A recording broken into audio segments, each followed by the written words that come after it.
What's going on, guys? Welcome to another edition of GEARBreakerNation, where we give excellent assessment and reviews. And in this video, we're going to be talking about my top 10 most badass movies of 2015. Now, 2015 has dished out a lot of really great movies. There are just so many to pick from, and unfortunately, I didn't get to see a whole lot of movies this year, but I am going to go down the list of the top 10 that I thought were pretty good from the ones that I did see. Now, there are a few honorable mentions. Ant-Man was a really fun and well-directed film. Ex Machina, a very thrilling film that had really suspenseful moments and good character dynamics. Mission Impossible Rogue Nation was a really fast-paced, action-packed, and well-acted movie. Circle, with really good characters and really good dialogue and a really good concept. Goosebumps was a really well-acted and really funny movie that I really enjoyed. And guys, you gotta excuse my voice. I got into a yelling match and it's not been boding so well for me. But anyway, without further ado, let's get down to the top 10 most badass films of 2015. Coming in at number 10 is Maggie. Maggie was a well-directed film. Why? Because even though it is a zombie apocalypse movie, it was very subtle. It's about the little moments between people, where people have to sit here and live their last moments. And I really appreciate it about this film. The film does follow this father who has to spend the last days with his daughter, who is slowly becoming a zombie, and I really like that dynamic. Abigail Breslin and Arnold Schwarzenegger do give really good performances, and it's great to see Arnold play a more dramatic role, and he lands the role perfectly. The movie has a very brittle look to it, and it does really good for the film. It sets up a really good tone. So having said that, the performances, the concept, and the directing lands Maggie at our number 10. Coming in at number 9 is Z for Zachariah.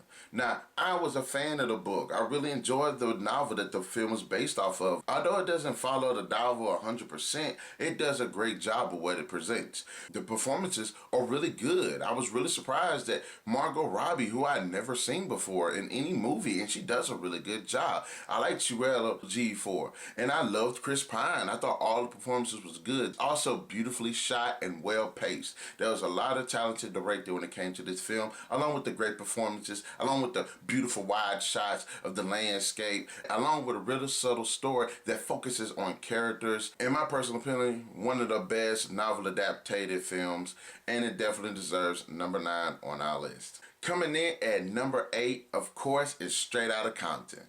Now, I was never really a fan of the 90s hip-hop and culture or anything like that when I was growing up, even though I was an 80s baby. I was very intrigued with the concept of this film. I like biopics, and this film is a very intense and entertaining one. Not only does it tell a very compelling story with some very intense moments, especially when it comes to the cops, the racism, or the political turmoil, and the performances were great, especially when it established all of these great characters based on these people in a time period where things were just blowing up, and I thought that was done really well. It had great performances, it had great characters, the music was great. It is a very well told story and well directed one. So having said that, I have to say Straight Outta Compton definitely deserves number 8 on our list. Coming in at number 7 is Creed. Now, Creed is definitely a great introduction to the Rocky series. Even though it isn't a direct sequel, it does establish itself as a film in the Rocky series. It is a really good and well-directed film. I like to see Michael B. Jordan play this character who's trying to come out from his father's shadow and create his own name. And I like how they tied it into Rocky Balboa, who has to train him. I think that's a really good dynamic. Michael B. Jordan and Sylvester Stallone actually are just solid in this film. I like the chemistry between these two characters. I like the story. I like the tributes that they pay to the original Rocky series. It was just done and slipped in there in really subtle ways, and it works completely. The fights are very fast-paced and intense and impactful. This is definitely a film that can be appreciated, not only for the great performances, not only for the boxing aspect, but as generally a good movie. As a film where it is well where the older generation seems to be passing down the torch to a younger generation, it works. And it definitely works as a Rocky Balboa movie. Creed definitely deserves number 7 on our list. Coming in at number 6 is Jurassic World. Now, I know this movie got a lot of flack for the lack of practical effects, the children that were just totally a waste of time, and some bits of the story. But I have to say, I really enjoyed this film. And me personally, it is the best Jurassic Park film that is out there, even though it could have been touched upon a bit more with some of the story aspects. I really did like the performances by Chris Pratt and Bryce Dallas Howard. I like the chemistry between these two characters. I like how they established themselves in this world for specific purposes that do push along the film,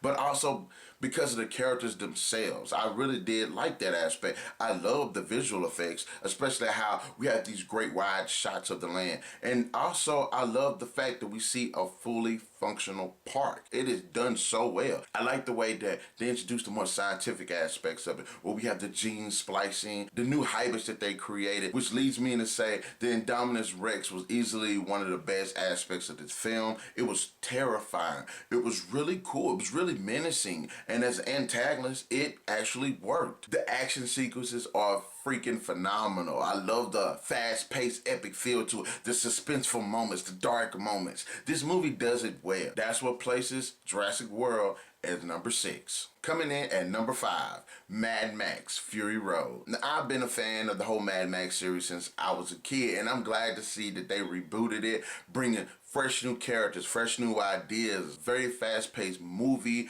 I love the action sequence, which were freaking badass. This movie, when it comes to the action, the choreography, the pyrotechnology that they use with the fire and the explosions, everything when it comes to the action is just solid. It's beautifully shot, well acted. I have to give it to Tom Hardy and Charlize Theron, especially Charlize Theron, who's one of my favorite all-time actresses. She completely kills the role of Furiosa, one of the most badass female characters in filming history. She does it. She completely brings it. Great cinematography, the great use of practical effects, and the score. The score is just so beautifully done. Mad Max Fury Road honestly should make it higher up on this list, but it was just such a hard countdown when it comes to these movies this year. Beautiful in almost every aspect. Mad Max Fury Road definitely deserves number 5. Coming in at number 4, we have The Hunger Games Mockingjay Part 2. A really good series, something I really didn't get into at first, but after watching the movies, I thought they were beautiful. I love the characters. I love the story that establishes itself, the big build-up, the suspenseful moments, the action, and the concept. But I have to say, when it comes to Part 2, everything just comes into one big climax, and it is there. The film is beautifully acted. Of course, Jennifer Lawrence comes back, kills it as Katniss, and I love the moral choices that she has to do in this film. She has to pick between Peter and Gale, and I like that dynamic. I like the fact that the characters know that dynamic is there, that choice she has to face. When things jump off in this film, it jump off in this film. There are so many moments where it's like, oh, characters that you love are killed, and it's pretty sad. Also, the suspense, some very suspenseful moments where you don't know what's going to happen. You don't know if somebody's going to be killed, somebody's going to be called out, or captured, or discovered. This film definitely pushes the suspenseful moments. It was beautifully done. The movie was well directed. The movie went at a good pace. There were some really good action sequences. There were very memorable action sequences. There were very memorable moments. As the finale to a really good series, it works. So that's why The Hunger Games Mockingjay Part 2 made it to number 4 on our list. Alright guys, we made it to the top 3 movies of 2015 on my list. So without further ado, here we go. Coming in at number 3, Avengers Age of Ultron. Now, I am a fan of the first Avengers movie. I thought the movie was well directed. The performances were great. It was funny, it was action-packed, and told a very compelling story. And I like how, in this film, it improves upon that. You see these characters to work as a team, and they function a lot better. But I also like the fact that the film just digs down to those same relationships and see how the relationships can be broken down. And the film just does a great job of focusing on the characters. Even characters who didn't get as much screen time as they needed in the first film got more expose in this film, and it's done really well. There were a lot of great emotional moments that surprised even me. The action scenes were shot very well. The way the cinematography worked was done really well too. Visually, the movie looks exceptional. This film introduces new characters, and they're done. They're likable. They're cool. They're powerful. I enjoyed that about this film. And also, James Spader as Ultron completely killed. I love the character. He was charismatic. He was funny. He was menacing. Everything that a villain should be. He has personality. Excuse me, y'all. My voice is going out. It's great to see my favorite Marvel characters come back once again, and they just go into another adventure to save the world while also finding out more about themselves and growing up more stronger bond within each other. So that's why Avengers Age of Ultron makes it to number 3 on this list. Coming in at number 2, Inside Out.